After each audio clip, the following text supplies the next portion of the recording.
ધોરણ 10ના વિદ્યાર્થી મિત્રો, ગુજરાતી વિષયમાં આપણે જોડકા પૂછાય છે 8 ગુણના. એ જોડકા હું તમને કરાવું છું. સાહિત્ય કૃતિ, સાહિત્ય પ્રકાર, કર્તા અને પાઠ કે કાવ્ય શેમાંથી લીધો છે એ હું તમને જણાવું છું. પહેલું કાવ્ય છે વૈષ્ણવજન. સાહિત્ય પ્રકાર પદ. કર્તા છે નરસિંહ મહેતા અને નરસિંહ મહેતાના પદોમાંથી લેવામાં આવ્યું છે. ત્રીજું કાવ્ય શીલવંત સાધુને ભજન.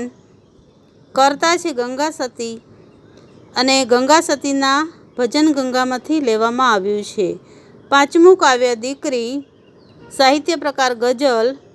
અશોક પીતમ્બર ચાવડા કર્તા છે અને પગરવ તળાવમાંથી લેવામાં આવેલ છે. સાતમું કાવ્ય હું એવો ગુજરાતી ગીત. વિનોદ હરગોવિંદાસ જોશી. નવમું કાવ્ય માધવ દીઠો છે ક્યાંય. ઉર્મી ગીત હરીન્દ્ર જયંતીલાલ દવે. 11મું શિકારીને સોનેટ અને સુરસિંહજી તખ્તસિંહજી ગોહેલ. કલાપી એમનું ઉપનામ છે સુરસિંહજી તખ્તસિંહજી ગોહેલનું અને કલાપીનો કેકારવમાંથી આ કાવ્ય છે એ લેવામાં આવ્યું છે. વતનથી વિદાય થતા સોનેટ જયંતીલાલ હિંમતલાલ પાઠક કર્તા છે.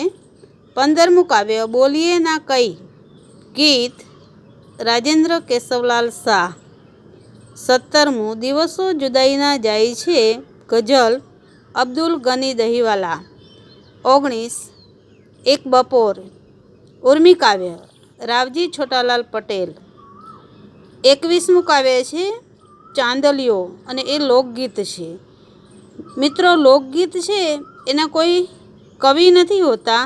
લોકગીત છે એ લોકો વડે અને લોકો દ્વારા ગવાતું ગીત હોય છે અને એ રીતે પ્રચલિત થતું હોય છે. તો ઝવેરચંદ મેઘાણીની જે રઢિયાળી રાત પુસ્તક છે એમાં જે લોકસાહિત્ય છે એ સંગ્રહાયેલું છે.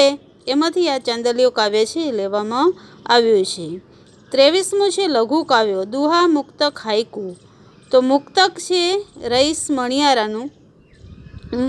બીજું મુક્તક છે બરકત અલી ગુલામ હુસેન વિરાણીનું અને હાઈકુ છે અનિરુદ્ધ લાલજીભાઈ બ્રહ્મભટ્ટ.